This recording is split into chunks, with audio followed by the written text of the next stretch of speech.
so I'm going to prime with my Ulta Beauty Nude Matte Primer. This has been the primer that has been working for me. So I'm just going to work it all over evenly on the skin. You can also use the Urban Decay Primer Potion. Then I'm going to go with Double Scoop from my Totally Cute palette from Too Faced, because that's what I use to set. There's really not a setting type of eyeshadow in the Subculture palette, so that's what I use. Then I'll go in with my transition with Dawn. And I'm just using a fluffy brush from Wet n Wild, and it works great. I use Dawn first, always, for my transition. And then I'll pick another one. This time I'm going to use Roxy. And I'm just going to kind of focus that a little bit more on the outer corner of my eye and just work it in with Dawn. I use 2 transition shades. It seems to help the shadows blend a lot better, and that way I can kind of shape what I want to do. And then I'm going to use Untamed, and I'm just going to slowly pack it, and this is just an EcoTools fluffy packing brush, and I'm just going to go ahead and just slowly kind of place and then blend at the same time. Place and blend, that's pretty much the trick. Then go on with Roxy. This step I probably should have just skipped, but don't worry, it didn't ruin everything. I went on with Roxy, and I'm sorry my camera got blurry, but I kind of placed it and blended it too much, so it looked a little choppy just because I didn't do that right. So now I'm going back with Untamed and kind of, you know, smoothing that out, making that look a little bit more clean. And then I'll go in with Edge, and I'm going to put that, and as you can see, it's kind of sort of more blended. I'm putting Edge on the inner corner to about the middle. You can see how pigmented that yellow is. It covers up the green. And you do not need to do a cut crease. You really don't, because this is a very intense color. Then I'll go in with Destiny, and Destiny is more of that olive green tone, and I'm going to blend it into Untamed and just kind of make a transition to the green. And then I'll take Untamed again,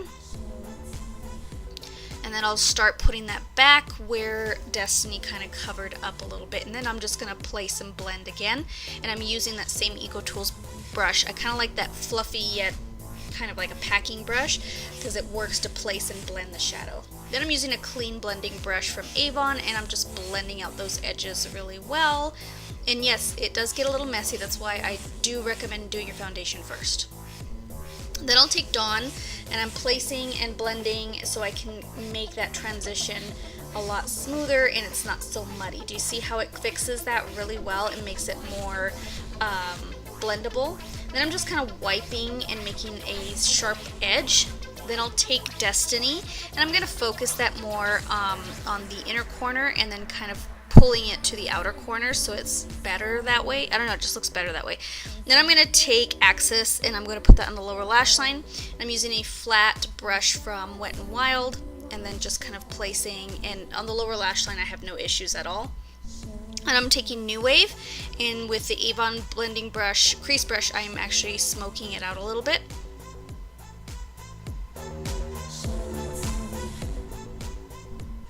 Then I'm going to take Adorn, which is my favorite shade because it's a really pretty metallic liquid gold type of shade, and I'm putting that in the inner corner and blending it to about the middle to meet up with Axis. I just love those two colors together because they look really pretty. Then I'm taking Electric with my finger. Like I said, these two colors, Electric and Cube, are going to be my accent colors, so those are going to be my pops in the inner corner. And that's what I like doing anyways. I love glitter or anything really, really metallic in the inner corner, so it works really well. Alright, now to finish my eyes with the Kat Von D tattoo liner and make a wing. I actually should have brought my wing up a little bit more up and not, like, because you could see where I cut the edge, but that's okay. Then I'm going to take my Cils Booster XL from Lancome, and I'm using that to prime my lashes. I absolutely love this primer. Then I'm going to go on top with Grandiose, and this is the waterproof formula from Lancome.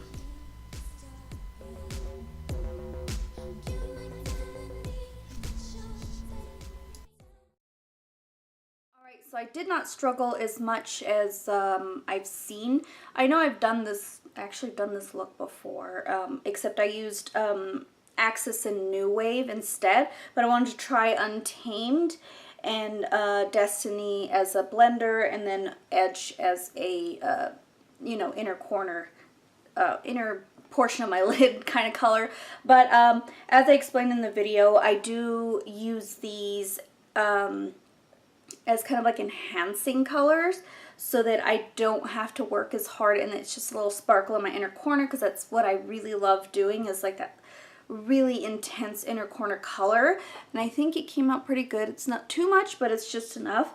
I love using Adorn, and Adorn I did pop on the lower lash line.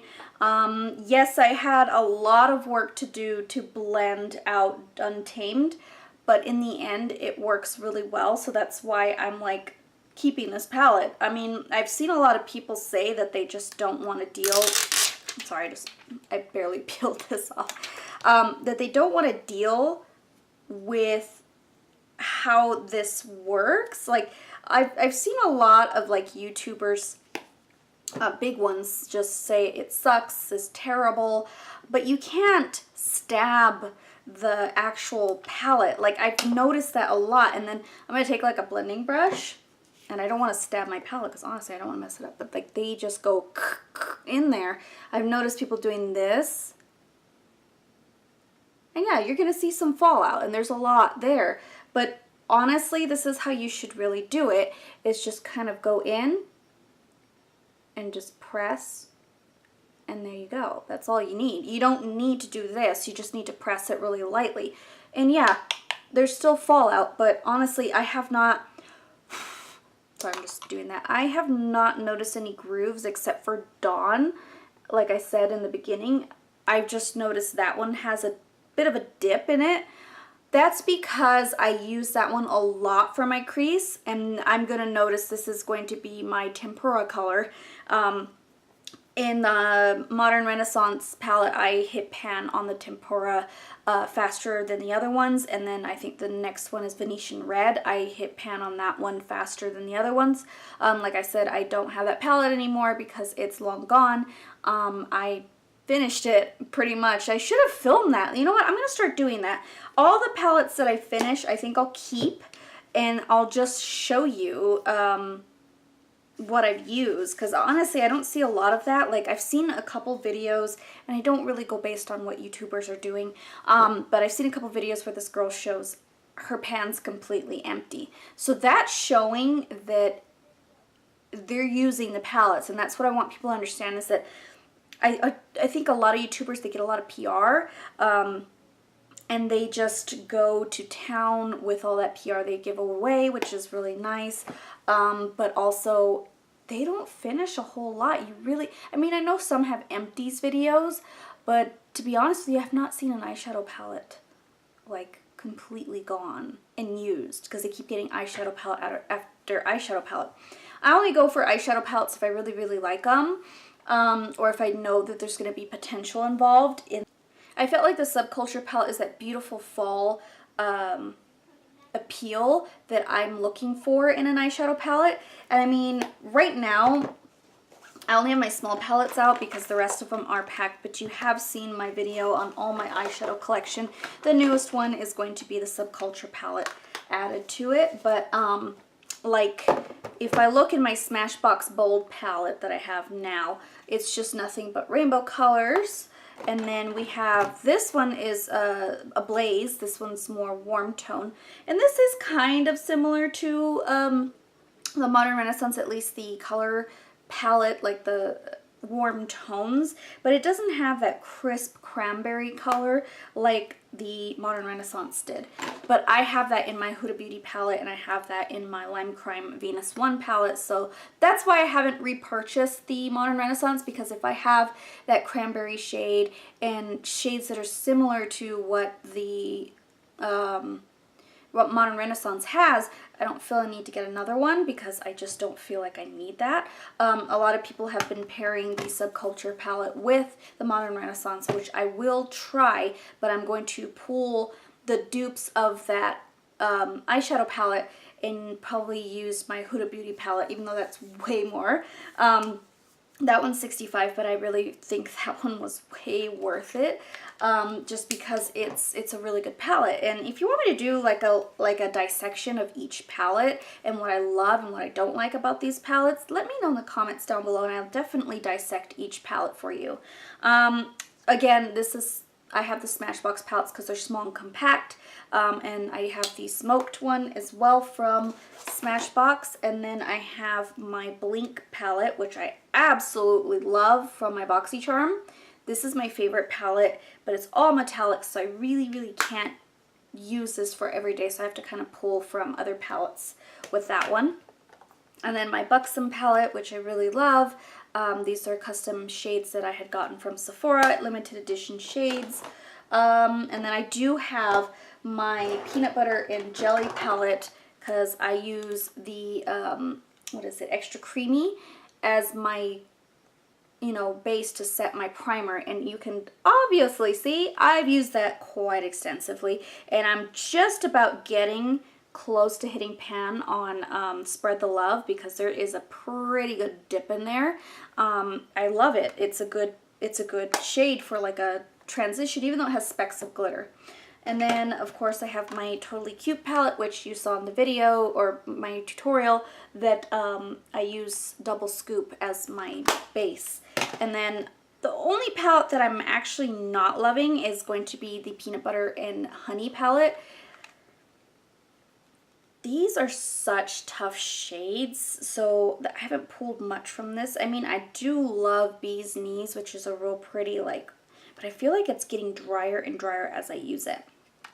So I don't know. I don't know what to do with this palette. I really don't. I mean, I love having it on hand because it's got warm tones, yellow tones that I like. However, now that I have the Subculture palette, I have those beautiful yellows in there that the Honey palette doesn't provide me. So I mean, this one's a gorgeous marigold, and it's on the bottom lash line, and Edge did a really good job on my inner portion of my lid.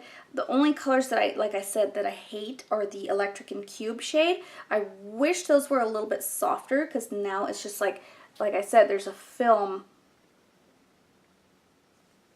on top of Cube, but it's still usable, and so is Electric. And I mean, I was able to pull that off, and I can easily go in with a brush and just kind of pick up some shades, but they are very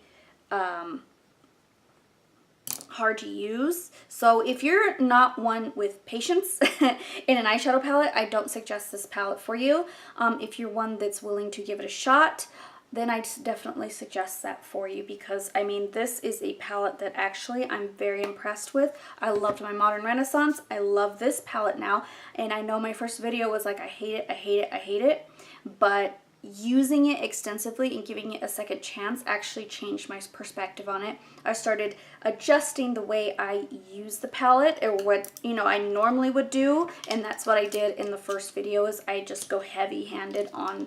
I just have a heavy hand when it comes to eyeshadows, so I just went full force on that, and that was a bad idea. That's why I have some kick from the palette, is because I just went boom and heavy, and it's not what you need to do. So if you see a lot of people like hitting pan or seeing them pour out the colors, like swirling it, yeah, that's gonna waste your palette. So if you're gonna be doing that, I would suggest that don't do that. Don't do that. Don't do it. So for me, like I said, and like I showed you, I just barely place it in like that, just barely pressing, and look how much I get.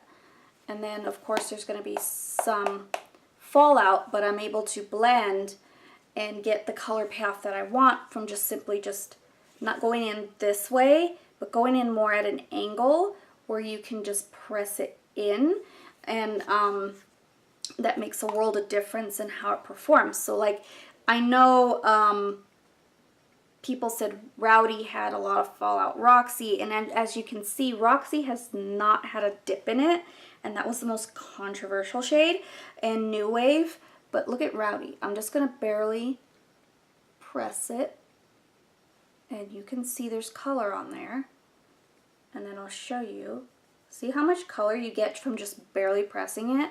That's all you need. That's really all you need. And I know Rowdy can be a difficult blending shade, so that's why I actually use 2 transition shades. I use Dawn and then maybe Roxy or New Wave or Edge or even Mercury or sometimes Destiny as a transition shade, depending on what color palette I'm going with. So barely pressing it in is going to make a difference. You don't need that much product. You don't need to be doing this motion. I'm not going to stab it because honestly I love this palette. I'm not going to do that and then get fallout or swirl it. I'm not going to swirl it. That's where you get wasted product. So like I said, just barely press it and then look how much color you get.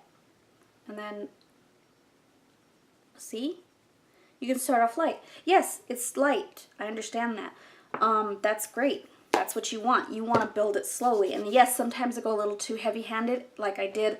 I did go just a tad heavy-handed on Untamed in my tutorial today, just because I wanted to get that color payoff. However, blending it, I was able to blend it out quite nicely through patience and using Roxy and Dawn, and then just kind of mixing my colors together to make sure that that blends out and not look muddy.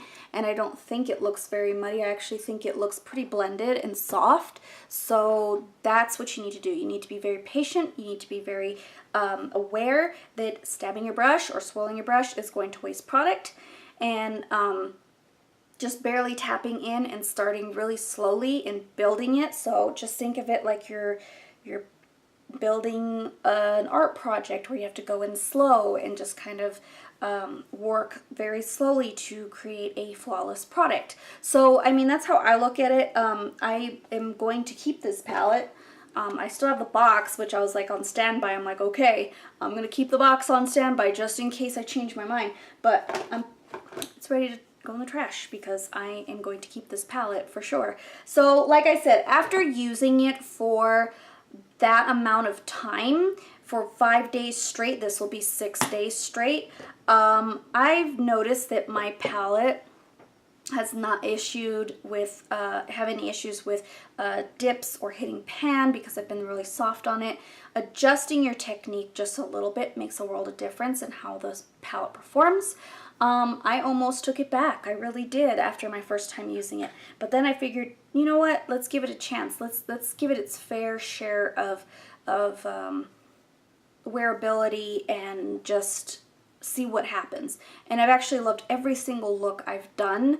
I've even gone to like more of a natural look where it took me like 2 seconds to do. So the natural look that I created, I used Dawn in the crease, and then I used Roxy, of course, in the crease, and then I used Fudge in my outer corner and blended it softly. So outer corner colors, I've noticed I've had to use these types of brushes.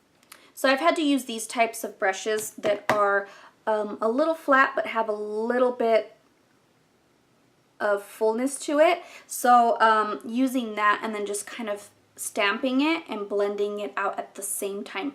Place the product and then just softly blend with these types of brushes if you're going to go in the outer corner. That's what helps it blend a little bit better. And then of course take a clean blending brush and just go, I usually just stamp it and then softly blend it, but I don't do too rough because then that's going to muddy the color.